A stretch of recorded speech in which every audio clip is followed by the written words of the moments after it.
there's always going to be those really great times and it's going to be super fun and the money's rolling in, the bookings are rolling in, or all the things are rolling in and everything's great. But there's going to be those times when it's not great. And then that's when you have to learn to persevere through those hard times.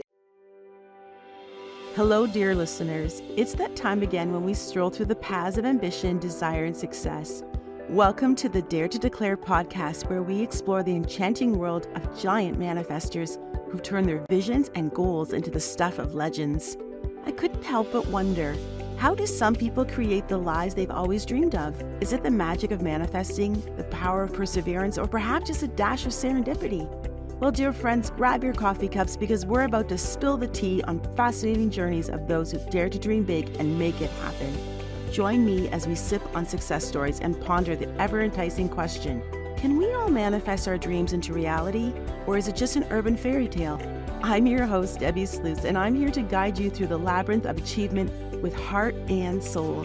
Ready to dare to declare?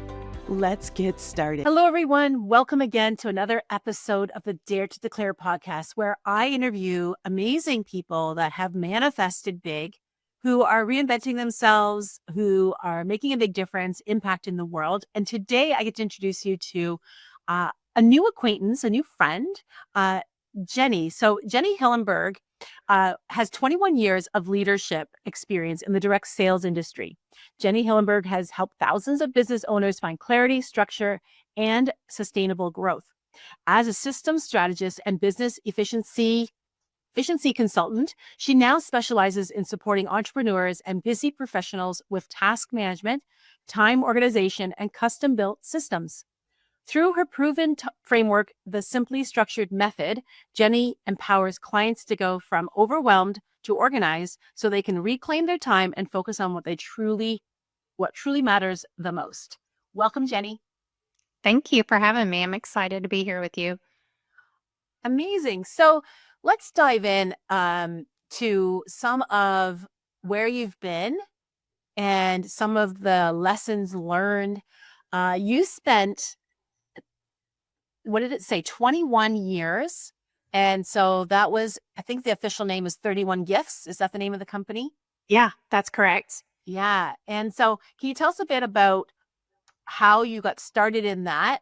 And also, I love the story of your disposition being naturally a certain way and how you overcame that. Can you tell us a bit about that story?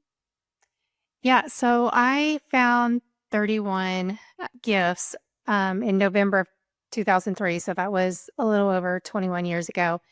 And it ended up being, I was the first consultant to join in the United States. And we eventually did grow and have a business in Canada.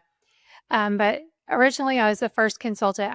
And all the time people would ask me how in the world that happened. And basically, the owner of our company, Cindy Monroe, she and I went to church together locally here where I still live in Chattanooga, Tennessee. And I heard that she was starting a business selling giftables. And at that time, we had a little bit of purses. Eventually, we became known for purses and organizational products. And so I decided to host a party for her. So she was my consultant and I was the host. And then that night she just mentioned that she was looking for consultants. I didn't really know at that time that she didn't have any consultants yet. But she was looking for consultants to join the company and sell the products. So I don't know, just something went off in me that night. And I just really felt like this was something I wanted to explore. And so I did, and long story short, I ended up joining a couple weeks after that party, and then I eventually grew a very large business with 31 over the years, and had the largest team in the company.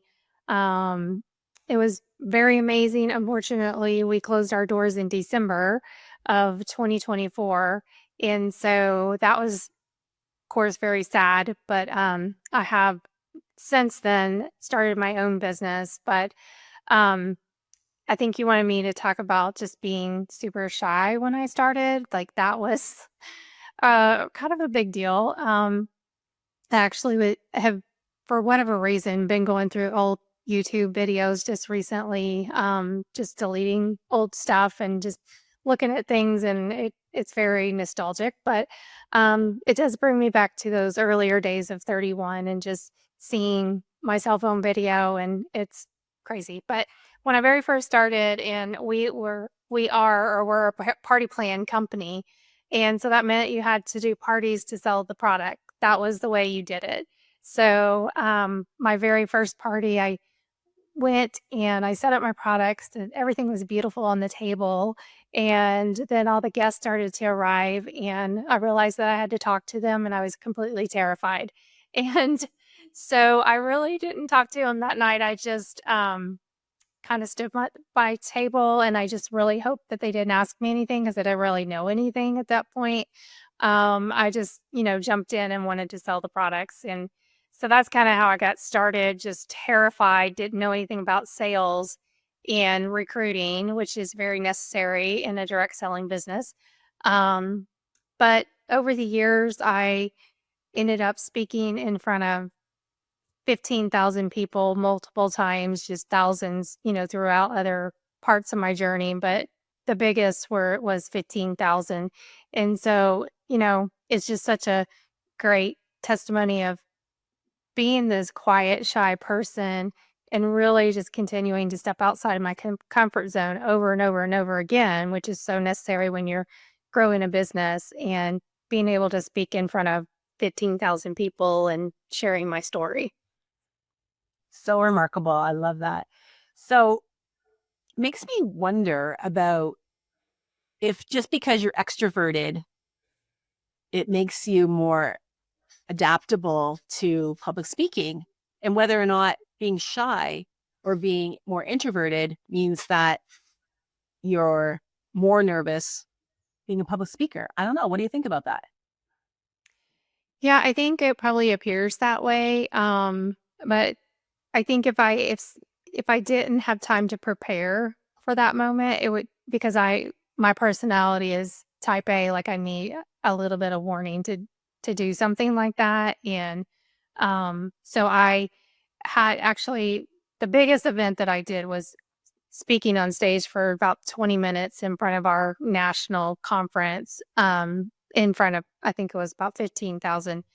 But I did have 4 months warning of that, so, I was able to prepare mentally on a daily basis for that, so I don't know, like, if I could do that with just a little bit of warning, so I think my introverted self needed to have, like, time to mentally prepare and get my mind right and to say go from, "Oh my gosh, I can't do this," to, "Oh my gosh, I can do this." And so 4 months of mental preparation and then preparation for the speech, by time it was my moment to go on stage, I wasn't nervous. I was excited to share my story, and I just knew that that was a moment that was, I guess, I don't know, made for. I don't know if that is kinda too extreme, but I just really felt like God had put me there for that moment for the company.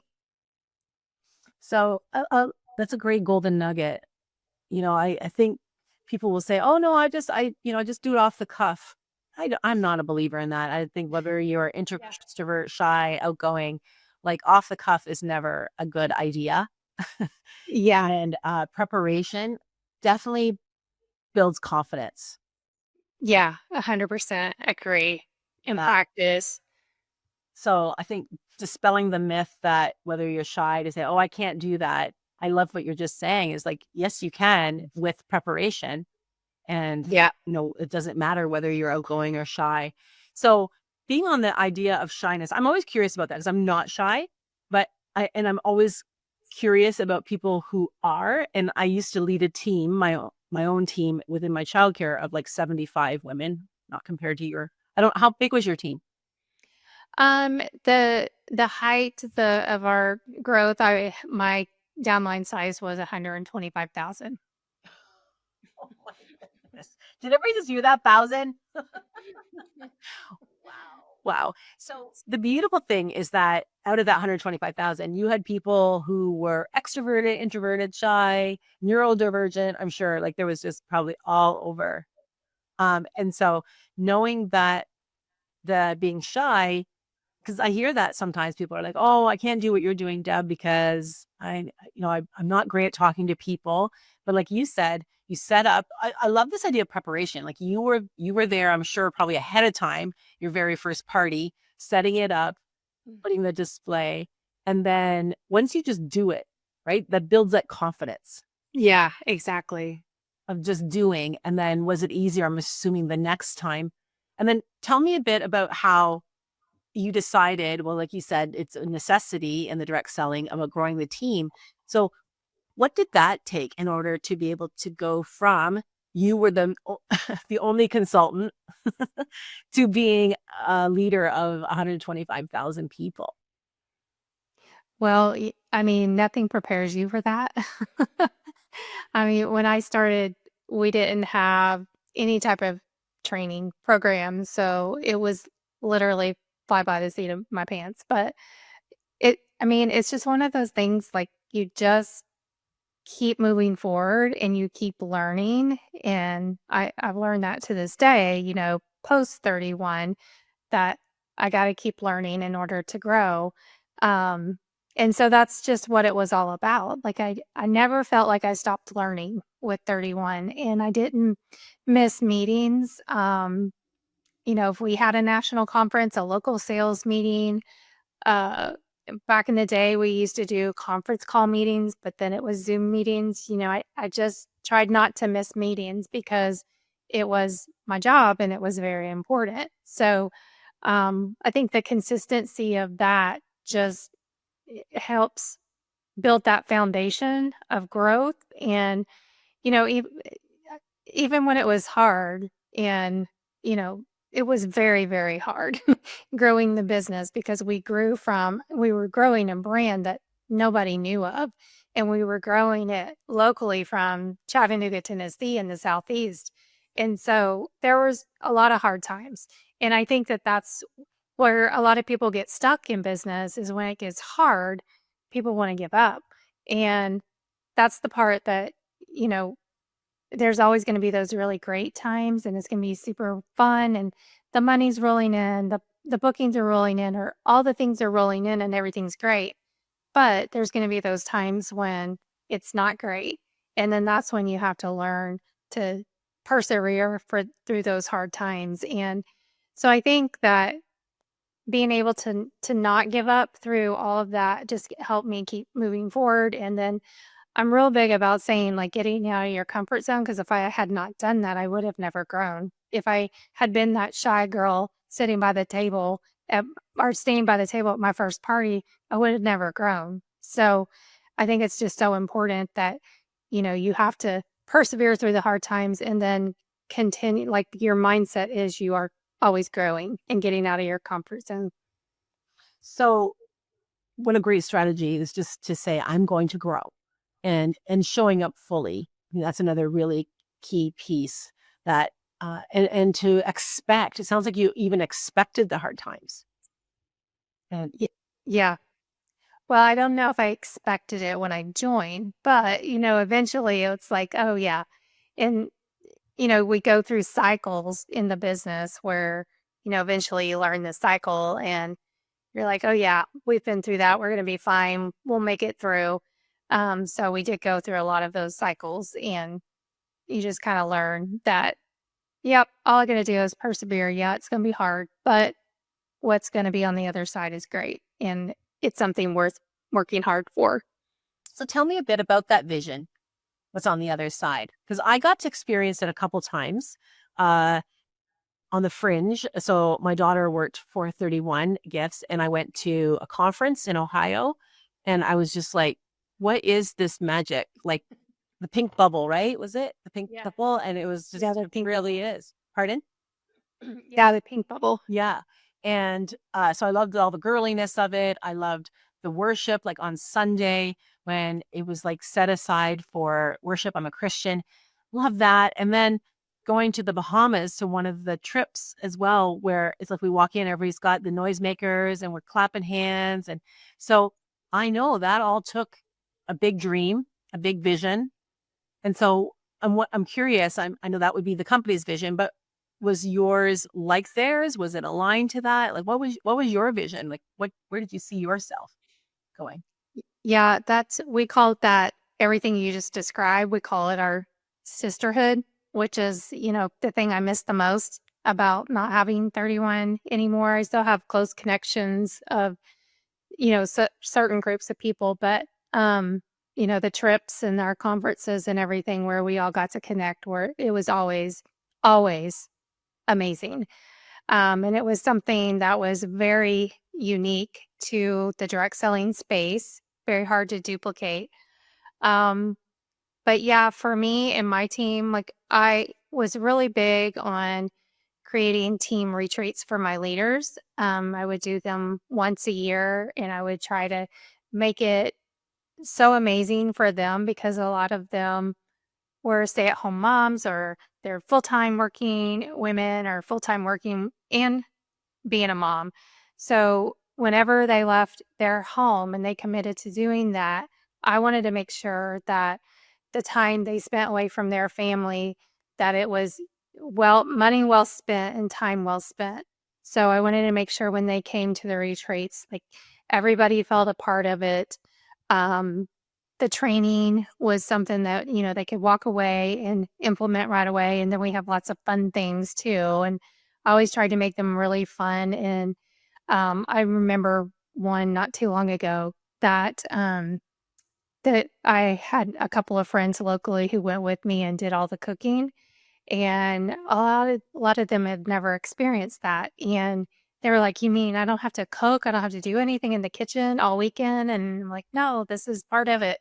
And so and those were always a lot of hard work, but always like the reward of them and being able to provide just community for the leader team and, just creating memories. We had so many memories that we created, and a lot of my leaders told me, like, that's one of the things that kept them going for so long is knowing that they would be invited to the retreats. So, that was one of my big things that I did every year.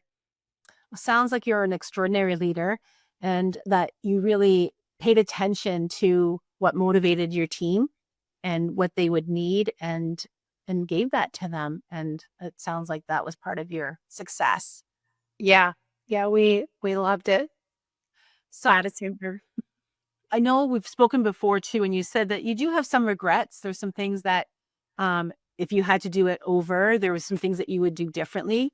What are some of the things that perhaps you can help someone else who's growing fast, growing their company, listening here, and maybe they're part of direct sales, but perhaps it's just their own business, and Yeah. they're wanting to have like, don't do this. If you can help them avoid that. Yeah. Yeah, I think definitely, it can apply to any business, and I'm seeing that now as I've started another business. But a couple of things. Number 1 would be to not, doubt yourself so much, which I'm still guilty of, as I'm doing something different. Like, it is really hard to, like, find that confidence, like, "I can do this, like, it's gonna work, it's gonna grow." Um, that's really hard when you first start out in a business, but finding that confidence in a group of people that you can, find that will help support you because we all need that. We don't wanna be alone when we're starting something new like that. Um, and then the other thing is to, I guess, get knowledge, training, whatever it is you're doing. Because when I first started, I didn't know anything about recruiting or selling for that matter. I had sold Mary Kay, just like dabbled in it a little bit. And that was my only experience was selling, and it didn't really go well. So um, I didn't have a lot. So I think finding some training and things like that to help you when you're getting started is super important because if I had known the importance of recruiting, I probably would have started recruiting earlier, which, could have been very helpful. But um, I didn't know anything about it. I didn't know why I would want to recruit people to my team, which in direct selling is a very, very important part of growing. So those are two things. And then the other thing that, um, as I was growing my business and we were just getting big and it was crazy and it was so hard to keep up with. I got to a point where I feel like it kind of took over me and I didn't put the boundaries in place that were necessary to protect myself and my family. And so that would be another thing. Like it's so easy and I'm a workaholic. I could sit here at my desk and work 8 hours a day. Um, but that's not healthy. So it took me a really long time to figure that out. Um, but while I was like back in our days that we were growing, my kids were younger and they were at home. Now they're all grown, they're adults. Um, and they did learn a lot from seeing their mom grow this big business, and they're all three independent and amazing at what they do. However, I wish that I would have taken time to be more hands-on with them during those years because that's my biggest regret with 31 is not having the boundaries in place, which it really robbed me of a lot of things throughout my career. Because, when you don't have boundaries in place, you just get pulled from all these different directions. It's so not healthy. You get stressed, you get burnout, and it's just not good. So it took me a long time to figure that out. So that would probably be my biggest nugget there is to have the boundaries, whether it's just you or you're working with a team or a company or whatever, is figure out what your boundaries are and stick to them. Oh, well said. Thinking about the idea back to sales as well. I wish I would have known that too. I listened recently to a podcast with Amy Porterfield, and she was talking about before you invest in systems and all the things that we tend to do as entrepreneurs that we want to learn, maybe about now AI, and we want to get our website set up. And she's like, focus. And if you're going to hire anyone, hire someone to support you with sales because no sales, no service. Yeah, exactly. Um, Bob Proctor, I mean, that's what he talks about is all about the power of selling. I mean, he's a motivational speaker and talks about limiting beliefs and all that, but he really talks about the sale. And yeah, I wish that I would have spent more like on the front end doing more of that. And the boundaries is so helpful for sure. And one of the ways I found too is to use my calendar. My now it's part of my website, but to really block off time, like just like you block off to open up for meetings, like to block off time for what it is that are your non-negotiables. Like what are your non-negotiables? What do you have to do every day? And it's hard. It's hard to keep them sometimes because sometimes we're like, oh, that's negotiable. Oh, this client wants to talk to me. I'll just push this back or not take the walk today or whatever that might be. Yeah, exactly. I love that.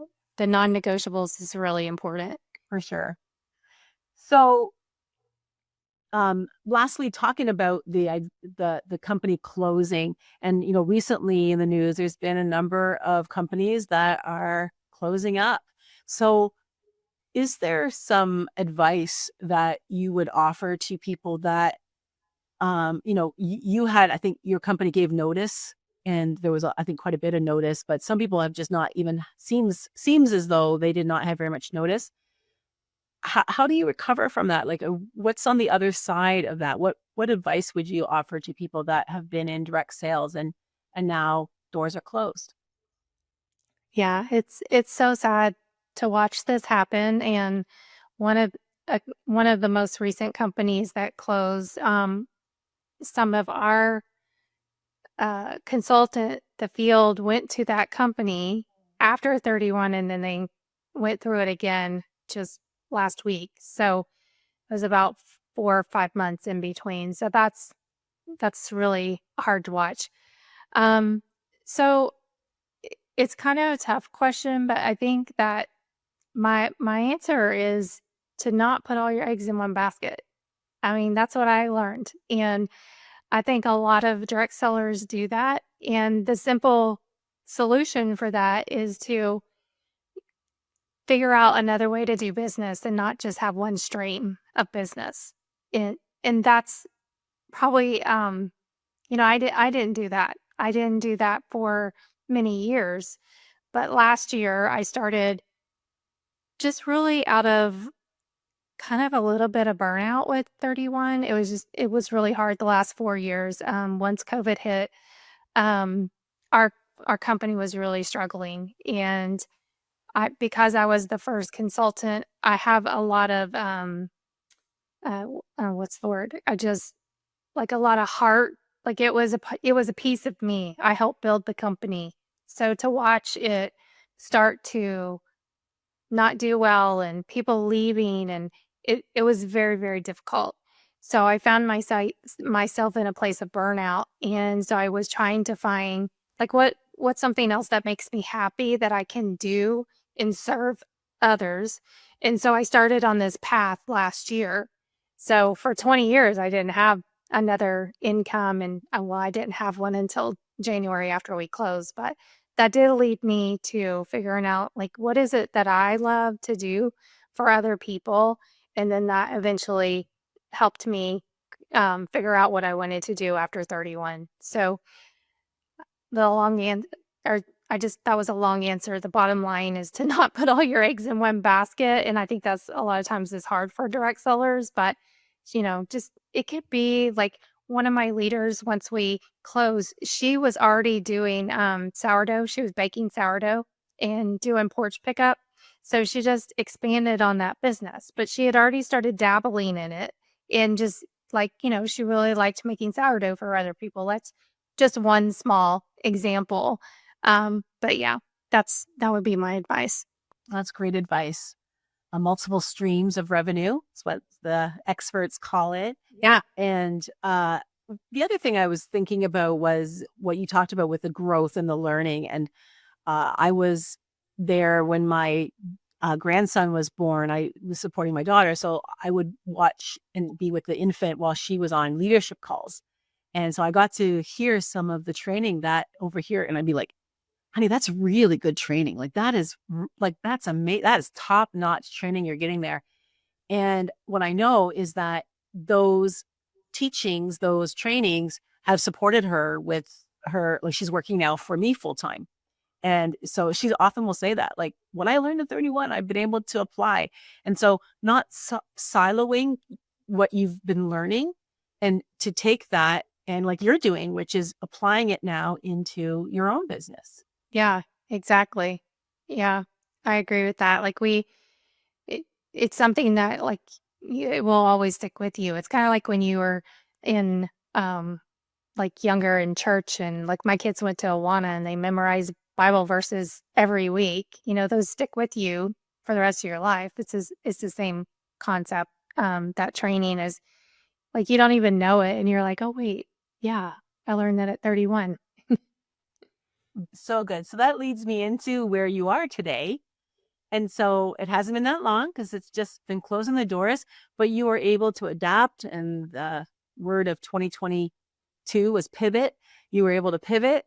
So why don't you talk a bit about what you're doing now and how you're serving? And I want to mention, I love how you said that when I said, what advice would you give? And I think you said something like, discover what you love and how you can serve. Like it's so key. I mean, that's basic 101 manifestation. Like discover what you love and how you can serve. Like how you can give is how you're going to be able to receive. So good. And so how are you doing that? So, I once, well, like I said earlier, I was already working on something, but once I learned in October of 24 that we were closing our doors, I kind of fast tracked everything. So I launched my business in January of 25. So my business is called Simply Structured Systems and Training. And at 31, I was kind of known for systems. It's just a gift. I don't understand how it happened, but it's just the way my brain works. And it's something that I'm good at. I'm very confident in being able to help business owners create systems. And sometimes I don't know what business owners need, so I get on a call with them, figure out like what are the struggles, where's the pain points coming from, and kind of help them work through the process. And then I can create the system, build it for her, and teach her how to use it, which is really important to me. I don't want to just create something and say, here you go, here's your login. I want to create it and teach you how to use it. So um, that's kind of what I'm doing. And so to give an example, because a lot of people are like, what is it exactly does that mean? I don't understand what systems are. So one of the biggest things that people have asked me for is task management system. So what I've learned when I talk to my clients is, that's one of the first things I ask them is like, how do you organize your day? How do you organize your task? And they're like, well, it's in my head or a piece of paper or a post-it note. And I'm like, well, that doesn't really work. So no wonder you're feeling chaotic and things are a mess. So that's one thing that I've worked a lot on is creating I call it a task dashboard for my clients. And I've worked with a direct seller. I've worked with a stay-at-home mom who owns her and her husband own a Chick-fil-A. And so she does a little bit of Chick-fil-A work. So we created a task dashboard that supports all the tasks for each one of those things. I also have a client who has a pediatric therapy business. So she has a team of people. So I created a dashboard for her whole team, taught her office manager how to use it, and I'm still in that process right now. So it's a variety of businesses, and it's super fun because I get to create these task dashboards for people and teach them how to use it. And it's just like, it's my love language. I just love it. I've done other types of systems too, but that's the number one thing that people have been asking me for. So we talked earlier about sales as well. Does that help with any like with follow up? Yeah, absolutely. Because when I was doing 31, I used my task dashboard for that. So if I'm on the phone or I get an email and I need to follow up with a person who maybe said want to book a party or she wanted to have a conversation in 2 months. I mean, there's no way I'm going to remember that. So I put it in as a task and remember to follow up with her. So yeah, it definitely helps with that customer follow up and all the things that we try to remember. Like my goal is to get it out of your head on a piece of paper. So then you give me the piece of paper and then I create the task dashboard for you. Awesome. Yeah. That's a game changer because I would say I did not have that. And that's what I'm saying about earlier about focusing on sales because the sales and the follow up. And if you're just like having all these calls and not doing any of the follow up, you're Yeah. definitely leaving your services on the table and money, a lot of money on the table too. Yeah. Yeah. We have this saying that I don't know where it came from, but the fortune is in the follow up. We always said that at 31. And that's always, see, that's one of those things that will always stick with me is the fortune's in the follow up. So, yeah, you got to have a way of following up because if you're not doing that, then you're leaving money on the table and nobody wants that. No, no. So, last question is you talked about hard and, you know, sometimes people talk about, oh, make money while you sleep. And I'm like, where is this unicorn farm? Because, like, I don't know, making money while you sleep is maybe at a certain scale. But when you're starting out, like you are, I'm 7 years in, but it can be hard. So, can you talk a bit about the hustle mindset and how sometimes bigger maybe isn't necessarily better? Yeah. Oh, I have a lot to say about that. Because with 31, I do feel like I was in this hustle mindset. I couldn't break free of it. It was not possible for me to get out of it. I don't know why. I think it was just in an effort to, first of all, when we were growing, in an effort to grow. But then after COVID, it was in an effort to save the business. And so I was always hustling and always doing and just never really had a moment. And So on the other side of that, now that I'm, I guess 4 months on the other side of that, um, the first month in January, I didn't really know what to do with myself. I'm like, I feel like I should be doing something. I'm not doing enough to grow my new business, or it was just this kind of detox, hustle detox kind of thing, maybe. Yeah. Um, I see a program there. yeah, I kind of like that. Um, so I spent that month of January just kind of retraining my brain that I didn't have to hustle.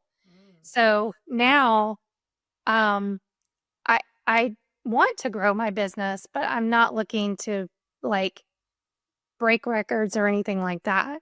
I've already done that with 31, and um now I want to really, like, if I have a client, I want to give her the best possible care that I can. So I don't want 25 clients. I want a handful of clients so I can give them the the attention that she deserves.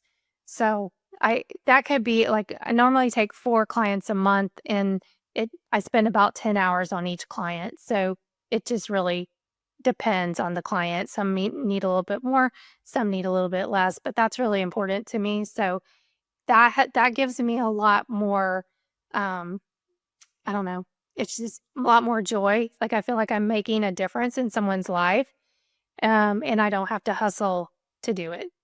Mm. I love that. Joy. That has come up 3 times today in conversations. And when people are looking at their vision board, it's not about the stuff. It's like ultimately what people are looking for is contentment and joy in their life. Yeah, That is the vision. So, absolutely. taking a look at it, and for you, it was like God kind of stopped it for you, just said, Jenny, you need to get off this, runaway train. Yeah. Before perhaps your health deteriorates and you still got time to spend with your family and all the things. And, you may have been saying it, but it's like God did it for you and you now got to create this beautiful business. Yeah. Yeah. I'm super, super grateful and thankful, that I'm out of the hustle. I mean, there's a lot about the business that I do miss. Like, don't get me wrong. Sure. I miss my sisterhood. I also miss a paycheck every month. That was always nice. Yeah. But, just being able to be out of the hustle and just see the other side. I talked to one of my friends about it, and she went through the same thing, and just, it's just the other side it's great. And I'm happy, I am content, and I'm just super grateful for all the experience that I had in my journey and what it's allowed me to do and be able to reach other people and share my story, and everything that it's given me and my family. I'm super grateful for. I hear that for sure. So, how do people get a hold of you? And you've got something that you want to gift to the audience. Yeah. So you can find me on Instagram or Facebook just under Jenny Hillenburg, and my website is jennyhillenburg.com. And I do have a freebie. It's called The Ultimate Guide to Managing Your Time and Tasks for a More Efficient Business. So basically, it's the framework that I walk through with all of my clients. So I'm like giving you the exact things that I do with my clients to help you build a task dashboard. And we're going to share the link in the show notes for that. So you can just put in your email address and get that. And hopefully it will help you get some good ideas on getting organized and getting some structure in your daily life. Absolutely. And so, through your website, is that how they get a hold of you if they want to work with you? Yes, yes, there is a section on my website, that you can, or just send me an email, and I'll be glad to just, a lot of people are just like, I don't know if she can help me. My last 3 clients have said that. I don't know if you can help me, but here's what I need. And then then we found out, yes, I could help you. So yeah, if you're not sure, just reach out and we'll talk through it, and we can do that by email or Zoom or phone call, whatever works for you. And just see if it's something that's a good fit. That's a beautiful, generous offer. So thank you so much for being here, Jenny. This has been an enlightening conversation. So great to hear your story and pull the nuggets and lessons from it and inspiration. And wishing you so much goodness for the rest of 2025 and beyond. So thanks again for being here. Thank you for having me. I really appreciate it. It's been fun. And to all of you, be sure that you continue to dare to declare. Today, we've delved into the realm of manifesting giants, exploring the power of declaring our desires to the universe with unapologetic boldness. But before we bid adieu, I have a little something special to share with all of you dreamers out there. Introducing the Dare to Declare Vision Board magazine and online DIY Vision Board course, your ticket to manifesting greatness in style. Picture this. Flipping through pages filled with inspiring images, empowering quotes, and step-by-step guides to help you create the vision board of your dreams. Whether you're yearning for that spacious condo with a view or a love that sets your soul on fire, our magazine is here to guide you every step of the way. Dive deep into the art of manifesting with our exclusive online DIY vision board course. Led by manifesting expert, yes, yours truly, and seasoned dreamers. This course will teach you the ins and outs of creating a vision board that speaks to your heart and soul. So what are you waiting for? Join the ranks of the manifesting giants and dare to declare your wildest dreams to the universe. Head over to our website, debbiesluice.com, and grab your copy of the Dare to Declare Vision Board magazine and enroll in our online DIY Vision Board course today. Until next time, keep dreaming big and daring to declare, because in the world of manifesting, the sky's the limit.